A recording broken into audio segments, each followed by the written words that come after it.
right here. 8 was the last one there that was not done.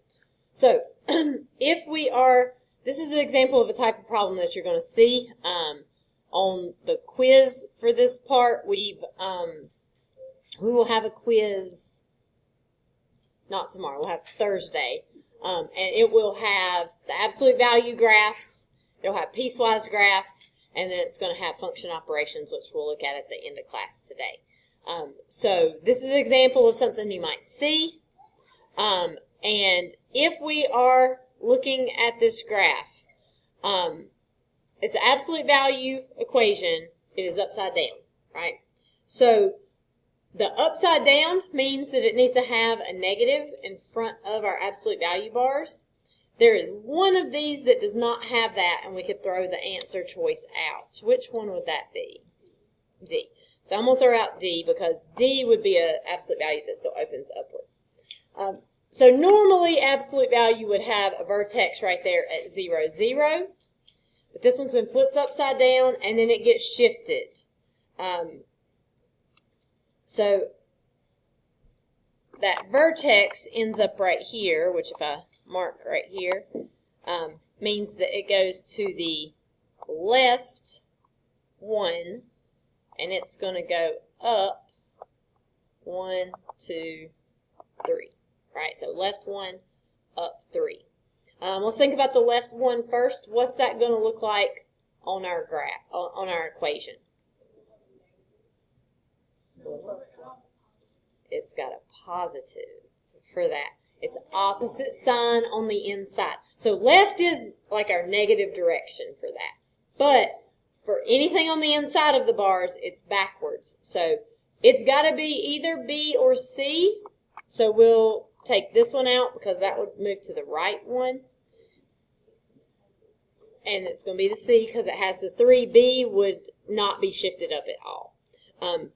C is a little bit tricky because they put the 3 out there at the beginning instead of at the end where we're used to seeing it. But that's just a positive 3. You could take it and move it over to the end and write it like this, negative absolute value of x plus 1 plus 3, and it would still be the same there. So that's moved up 3. So C would be your answer for that. And I'm not going to have you guys get out your computers to graph just this one, but you are on the quiz going to be allowed to use Desmos. So if you do f of x equals 3 minus absolute value of x plus 1, you can see like that's the correct graph. Also on these, like, is it a good idea? Like, check that vertex. It's at negative 1, 3. That looks good. Check some other points and make sure they're the same. You got 0, 2. You got 2, 0. That's on there, so you can check to make sure that that matches up. Also, if you want to check more points on Desmos, if you hit the gear right here, and you hit this right here that says Create Table, it'll give you the points. It'll show you all those points there so you can check the exact points to make sure they're on their graph. Sometimes that's especially helpful if like your Desmos graph is zoomed in a lot or out and it doesn't look quite the same for that. Okay, questions there? All right, we're going to do a couple of these by hand so that we can make sure that we know what we're doing here. You will not have to graph these by hand because I give pretty much all of my quizzes and tests on the computer. And I do that for a couple reasons. Number one, you have to take your actual EOC on the computer. But the bigger reason is that if I don't, I can't keep up with grading. I just have too many students, and I like to give you guys a lot of feedback. And really, you can do math pretty well with a multiple choice question or fill in the blank or something like that. So I feel like it works pretty well. So if you can do this by hand, it should be pretty easy to answer multiple choice questions about it. So what I'm going to do first is I'm going to put in just some dots right here for the absolute value of x. So I'm not graphing my answer yet. I'm just graphing like the parent function. This is what the absolute value of x looks like. And then I have to decide what happens to this graph to shift it. So you guys were graphed a few on your homework by hand. You may or may not have been very precise on making sure that like the sides of your V were where they were supposed to be. Whenever I looked at them, it looked like a lot of you had like the vertex in the right spot, but yours might have been a little too skinny or a little too fat for that. But for absolute value of x, you should go up one, right one, up one, right one, up one, right one on the right side. You're going up one, left one, up one, left one, up one, left one on the left side of that vertex. So whenever we're looking at this, we need to think about what types of shifts that we are going to have for this graph. And I have a +3 on the inside of the bars, and I've got a -2 on the outside. So, Zoe, what's that -2 going to do to the graph?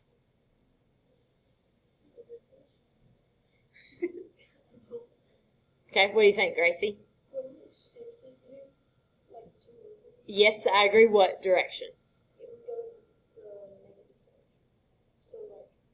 Up, down, left, or right? Down. The number on the outside of the bars is going to shift the graph up or down. It's your vertical shift. So this is going to be down 2. And you don't go opposite direction for the number on the outside. Okay? So the number on the outside, if it's negative, you go down. If it's positive, you go up. Right. So the 3, that's going to be our horizontal shift. That's going to be our left or right. That one is opposite. So what would that one be, Gracie? It would be left. Good. All right, so all of these red points that I've put on here need to move to the left 3, down 2. Right, I would probably start from that vertex right there, go to the left 3, down 2. That would show up right there. And then all the other points do the same. It's just going to be that same V shape here because we don't have anything else to change that. We'll see.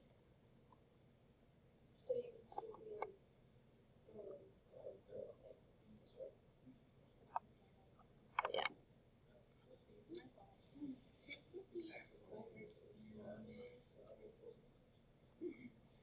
Okay, questions on that? All right, 10 is quite a bit harder.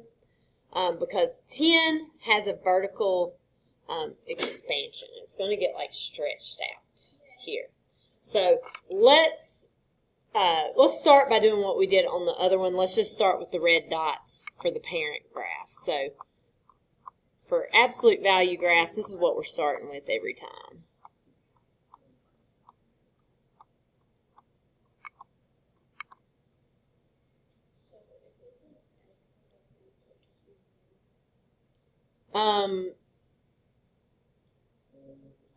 Like with the X right here. Yeah. There's nothing in there with X. Technically, it has like a 1 in front of it, but it's not a +1. So it's not going to get shifted to the left or right any on this graph. So on this graph, we will have 3 different things that are going to happen. Okay. The easiest one to figure out what happens is this one here on the end. So when a number is added to the end, that one's going to go up 1 for that. And then the -2 right there, we need to think about the negative and the 2 separately. Okay? Hannah, what's the negative do? Okay? The negative right there is going to be our flip. It is a reflection over the x-axis. It flips it upside down. Okay? And the 2 is going to be what we call a vertical expansion. And what that means is it takes it and it stretches it up taller and skinnier. Okay? The vertical expansion is what's the most difficult to do. Okay? But I'm going to show you the way that I like to think about it. A vertical expansion here is going to make that graph taller and skinnier. But we can't just like guess at it, right? Like we need to know how much taller and skinnier. there. So this is what I like to do. I like to think about the table that goes with these points. So like if I just look at the table for the absolute value of x, right? Then if I look at like -3, thank you, -3, +3, those are the coordinates of like this point right here. And then -2 would be +2, -1 would be +1, 0 is 0, 1 is 1, 2 is 2, 3 is 3. We're just taking the absolute value of our x, which gives us our y. This is your parent function. This would be your parent function for any absolute value graph.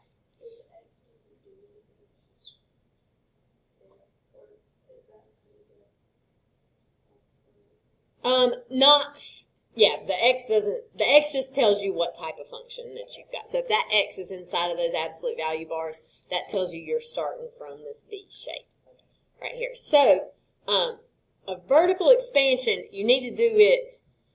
You can do the vertical expansion or the flip first, but I'm going to say do the vertical expansion first. I think it's best to deal with that first because it's the hardest part to do. You want to do it before you make your graph more complicated by moving in other directions. So what's going to happen here is it's going to be stretched out taller. It's going to be twice as tall. Which one of our coordinates, the x or the y, has to do with how tall it is? Y, right? That's our vertical axis. So what's going to happen is all your y coordinates just get doubled, right? So where this is a 3, we're going to make it a 6. And this is a 4. And then 1 times 2 is 2. 0 times 2 is still 0. So that point doesn't move. 1 times 2 is 2. 2 times 2 is 4. 3 times 2 is 6. Okay? So if I graph these green points, -3, instead of being 3, becomes 6. It's twice as tall as it was. Then I've got the point -2, 4. -1, 2, 0, 0 doesn't move. It stays where it's at. And I've got 1, 2, 2, 4, 3, 6. If you want, you could go ahead and do like 4, 8, -4, 8.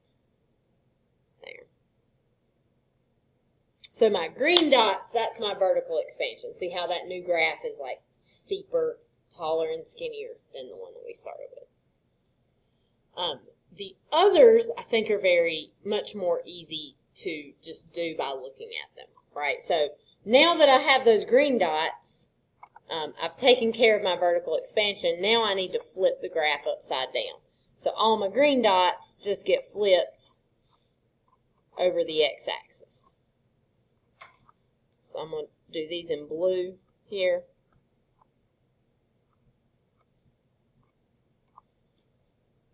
It'll look like that. So I have done my vertical expansion. I've flipped the graph. What's the last thing that I have to do? Up 1, right? So I'm going to take all those blue dots and I'm going to move them up 1. So that'll give me this graph here.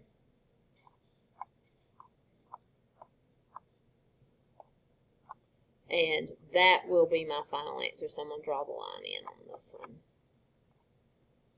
So my black graph here is my final answer.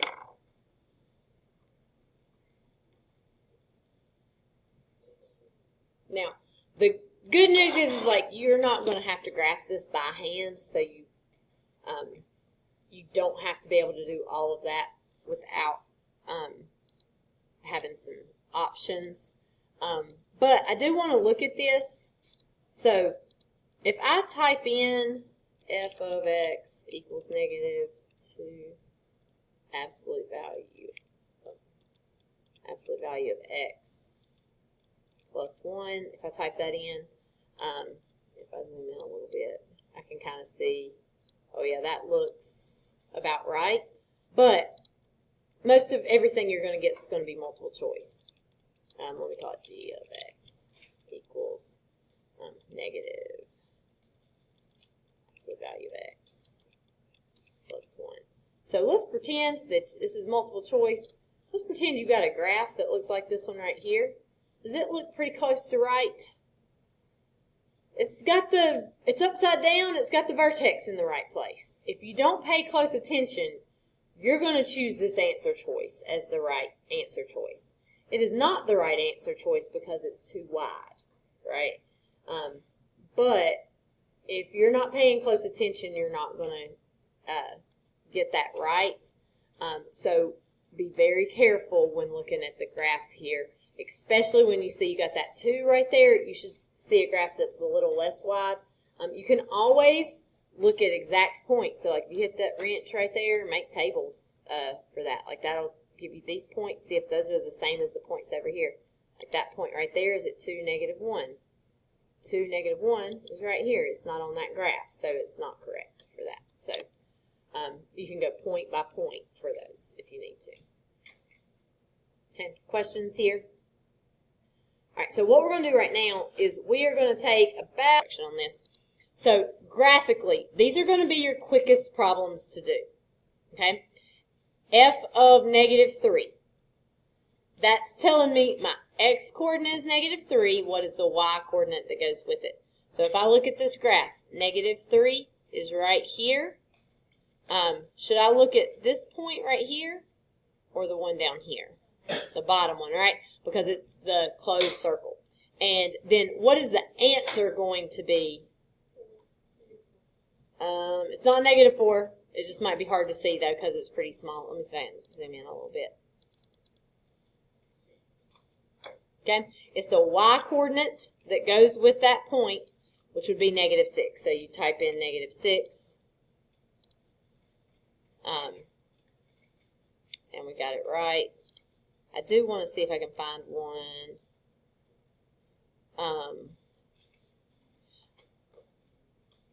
Be careful on these. Notice down here underneath the blank it says undefined as an option. I don't know if we did any of those yesterday, but yeah, I think we did actually. What does it mean if it's undefined? It would just be an open circle. Or you might have like a big gap in your graph and there's just like nothing here in the middle. So if you have open circle only, like this one's not going to be undefined because you got that closed dot. But let's pretend that closed dot wasn't there, then f of +1 would be undefined if it wasn't there. So you might see that. So those should be pretty quick. Let's go over here. Evaluating piecewise functions. Everybody, if you're working on your problems, stop for a second and look up here because we did not do this yesterday. So you will get some piecewise functions that look like this. Instead of having x is less than 5 and x is greater than 5, it says x does not equal 5 and x does equal 5. Okay? So what that means is that you are going to use the top equation for every single thing except for when x equals 5, right? So if I did f of 3, if I did f of 1, if I did f of -2, if I did f of anything besides 5, I would just plug it into that top equation. But if I have 5, I'm supposed to use the bottom equation, which is just 3 because it doesn't have an x there for me to plug it in, so I would just get 3 as the answer. So you'll get some that happens for. In fact, it might show up quite a bit for those. You could possibly get undefined on these as well, not on this one, but like let's say it says x is less than 2 and x is greater than 5, but they're asking you for f of 4. Well, you don't have anything in that range, so it would be undefined. So there could be an undefined on that one too. All right, now everybody really needs to watch this one, okay? Because this one is the more difficult of them. But I love it. I think it is very good for your understanding of piecewise functions. I love the way Delta Math set this up. So, this is going to have these 6 different types of functions, okay? This first one is a square root function. This one is a quadratic, which means it's going to have an x squared. We should be very familiar with these. What are the V shapes? The absolute value bars, yes. We might have a decreasing line, we might have an increasing line, or we might have a horizontal line. Okay. Now the good news is you're still welcome to use Desmos. So if you need to look at this on Desmos, you got the option on these. You know, just go over here, type in, get rid of this stuff, type in f of x equals absolute value of x plus 4. And it'll, oh yeah, that's the V shape. That's what I want to use, right? So if you're not sure what it looks like, just type it into Desmos, see what it looks like. So here's what you will do. This is an absolute value, so I'm going to click the absolute value. Whenever I look at this, Zoe, what does that plus 4 right there do for this absolute value? So, like starting from the regular absolute value that just looks like the V right here, what's it going to do when I put the plus 4? How's that going to shift this graph? Not up. Up would be like if the absolute value bar is on the outside. Yeah, it's on the outside, so would it be right? Still not right. What do you think, Gracie? It's left. Everything on the inside of the bars is backwards. So you got to switch it. So you're going to go left 4 for that. Again, you can graph it on Desmos and kind of see what it looks like so you can know for sure there. And so when you get your graph like you want it, you're going to click Done for that piece. And then you're going to look at your restrictions for your domain. So for this one, it's -8 less than x less than 2, which means I only want to use this graph from -8 to 2. So I'm going to take that left side and I'm going to drag it in here till my dotted line is right there on -8. And I'm going to drag this side in until I get to 2. So just like we did yesterday where we like literally cut the paper and threw part of it away, that's what you're doing here, right? You're taking, we only want to keep this middle part right here, okay? One other thing you have to do, and this will get you on these problems, these are both less than signs, which means the points are not included. So you have to click right here to turn those to open circles, because if these are less than signs, you're going to have open circles in those spots. The graph is your answer on this. So that's the first part of our graph. We'll click Done. Then we got to do the second part. When I just have a number, when I just have 2, what is that going to look like? It's not going to be just a dot.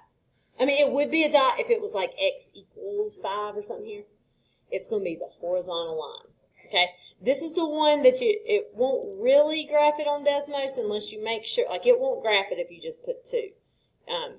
You have to do f of x equals 2, like that, and it will graph it to show you that it is a horizontal line. So horizontal line, it's going to be at 2, right there. And so we've got that line, and this is only supposed to be used from 5 to 9. So I'm going to drag this left side in over here to 5, and the right side over here to 9. Right there. And these two, like, don't meet up, but that's fine. That's what it's going to look like on this one. At my line right here at 5, do I need an open circle or a closed circle? That one needs to be open because this is less than. How about at 9?